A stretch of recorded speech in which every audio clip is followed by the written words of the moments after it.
Hey everybody, welcome to another video review by CigarFellas.com. My name's Moose. I'm going to be doing your video review today.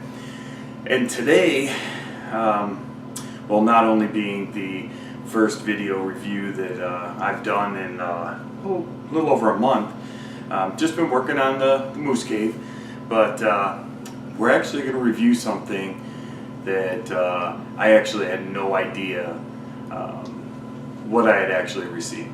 So recently, I went to an event.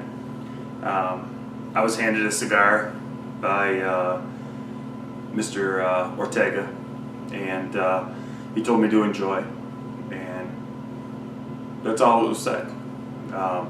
He handed me a Lancero. He handed me an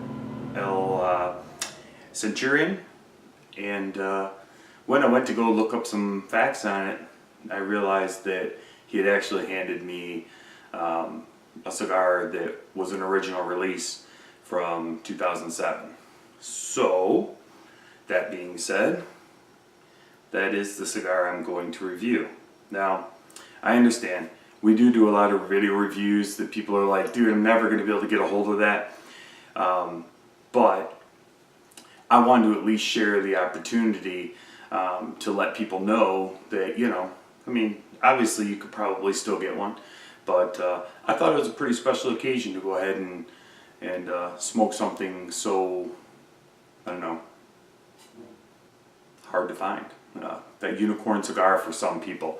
I did do a lot of research, you know, I wanted to make sure, because, you know, I mean, when I first looked it up, you know, I saw one and I was like, man, the bands are different, and they are.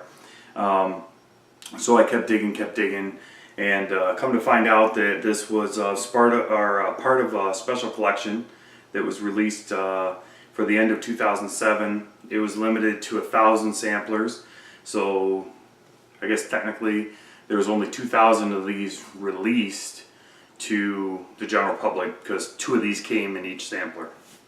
The other cigars were 2 blue label Lanceros, 2 Series JJ Lanceros, 2 black label Lanceros, and 2 Series JJ Maduro Lanceros. I don't know, man, I'm going to tell you what. The cellophane on this, I did take some pictures. I know you guys probably can't see that. That's going to be really difficult to see, but it's almost caramel in color. It's just ridiculous. So, I'm going to take a little bit of time to fire this thing up, so just wet my cap, let it air for a second. But I do also want to talk about the smell coming off this when I first took it out is just loaded with spices. It's got a nice leathery smell to it. It simply is an amazing smell. It's probably one of the nicest wrapper smells that I have probably ever smelled on the outside of a cigar pre-light. The foot has just some amazing spices, not peppery spices, but just kind of just spices in general. You can just kind of, you know, the aroma is just, you know, it's almost like baker's spice. You know, there's some cinnamons and some nutmegs and, you know, things like that. But the construction on this, for being 7 years old, it is 2014, is just amazing.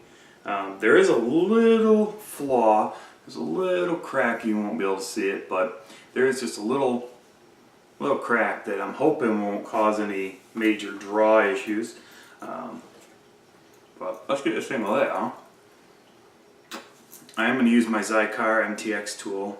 I believe it's one of the nicest cutting things that I actually own. All my Zycar for that matter, but I'm definitely gonna.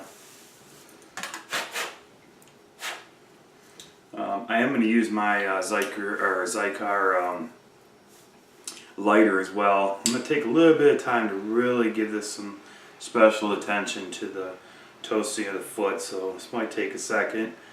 Let's just see if we can get this thing to toast up just a little bit. Keeping the flame pretty far away. I really don't want to char this thing. Well, I don't want to burn the wrapper anyway. Wow, that was my fault.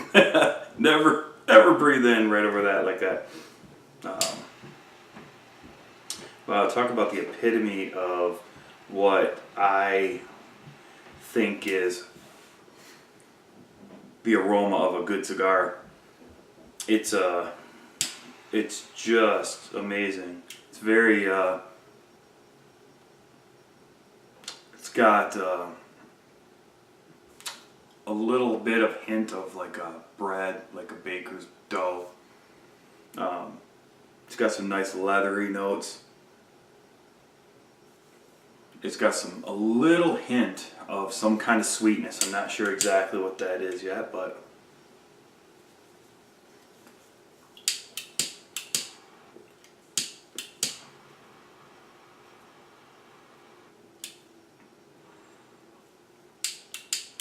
of course my lighter's out of fluid.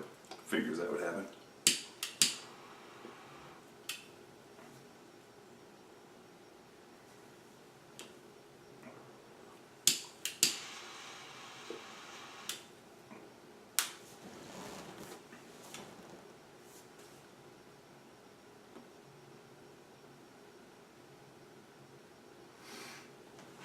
Well, I can tell you this. The one thing for certain has not changed with my father's cigars. And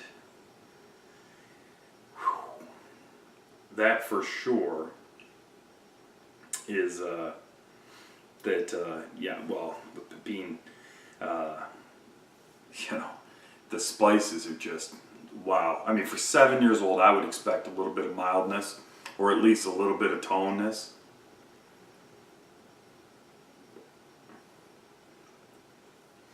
I mean, that is a nice spice. Got some definite white with red pepper in there. The finish, I mean, it's still going. It's just, wow, it actually tightened up the back of my throat where I allowed the smoke to come through my nasal cavity. It literally contracted, and I've never ever had that happen with a cigar. I mean, I can't even explain that other than to say exactly what I just said.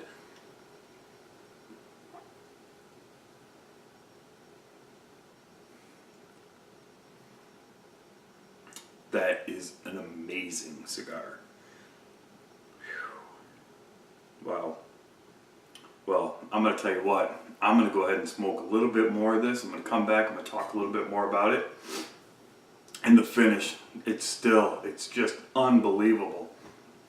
The back of my throat, like I said, I just can't get over that. I've never ever had that happen. It's just, seriously, it's constricted. And maybe somebody else out there has heard of this. If you have, or if you ever experienced it, then you know what I'm talking about. If you don't, I can't really explain. I've never felt that feeling before. But hang in there. I'm going to get through about a third of this, and we're going to come back with more of this original release, El Centurion. Hey there, welcome back. So here we are. We're actually a little less than a third of the way through this El Centurion, but I just wanted to kind of come back to it a little bit, mainly because it definitely mellowed out, which not surprising. That's sometimes the way these cigars go, but it has a certain toast to it. It's very much light and fluffy now. It's got a lot of flavor behind it. It's just very light and fluffy. The aroma is nutty. It's got some cedar to it. Just all in all, overall, just an amazing smoke.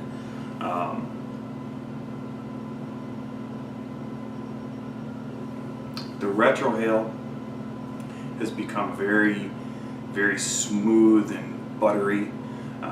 There's a very light hint of some cedar involved.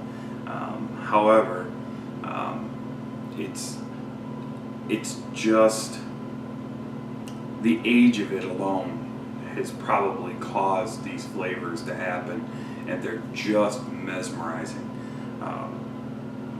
I brought a drink down with me. I brought some scotch. I had some water. I've also got a Diet Coke. I have refused to touch any of them. I don't want them to taint my palate at all when it comes to this.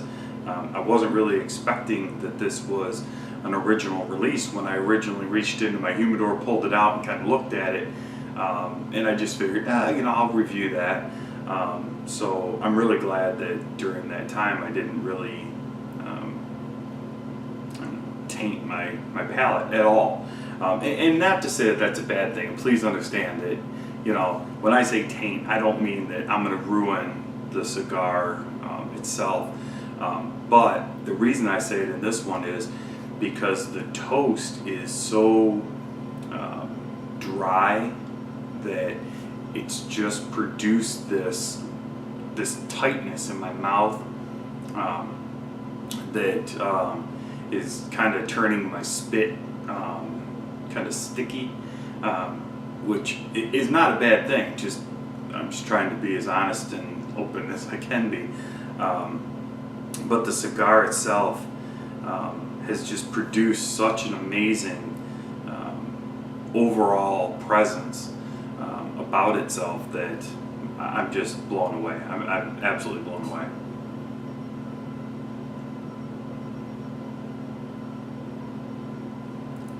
Just an amazing cigar. But let me go ahead and smoke a little bit more through this. We'll come back and we'll talk more about this El Centurion. Stay tuned. Hey everybody, welcome back. So here we are. We're at the end. I have about 2 inches left of this El Centurion. And I'm trying to smoke it down as close as I can to the band without catching the band on fire, because when I try to remove the band, I don't actually want it to rip. So I'm hoping that the heat from the cigar will actually release some of the glue, especially because it's 7 years old. Listen, all I can honestly say about this cigar is it is just a roller coaster of flavors since the last segment of this video. I've still, I guess to sum the whole thing up, and I kind of wanted to see where it all went. A good amount of earth. It's definitely got that breadiness to it. It's got some nuttiness.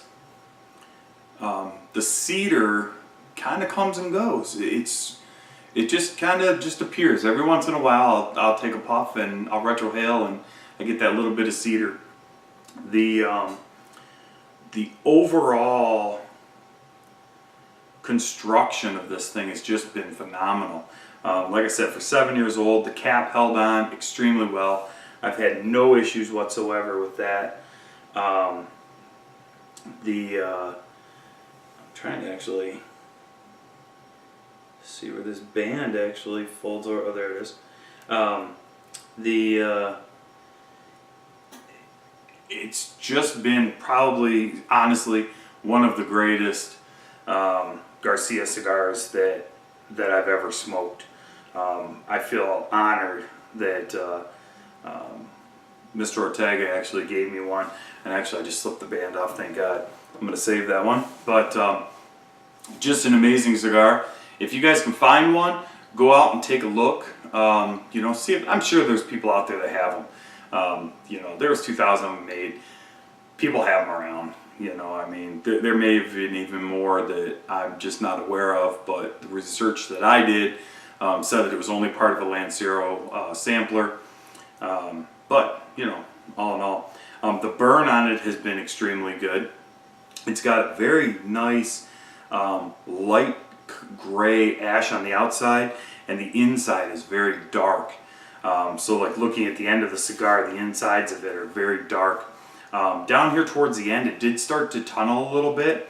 So I'm kind of like trying to ease off of it. I don't want it to continue with that. Trying to let it kind of catch up, burn a little more evenly. But all in all, if you guys can get a hold of one of these, definitely try it out. It's been a wonderful cigar. Till next time, you can continue to follow us at www.cigarfellas.com. You can check us out at Facebook at facebook.com/cigarfellas. Instagram, Cigarfellas Moose. Let's see, Twitter at Cigarfellas. I want to give a big shout out to the SNS Club. I'd also like to say thank you to Zycar for all that you do for not only the cigar community, but for Cigars for Warriors, which leads me to, once again, giving a big shout out to cigarsforwarriors.org. To our men and women of the armed forces, please come home safe. We appreciate, love, and miss all of you guys, and we want to see you guys all home safe. Till next time, I'm Moose here at Cigar Fellas. Take care.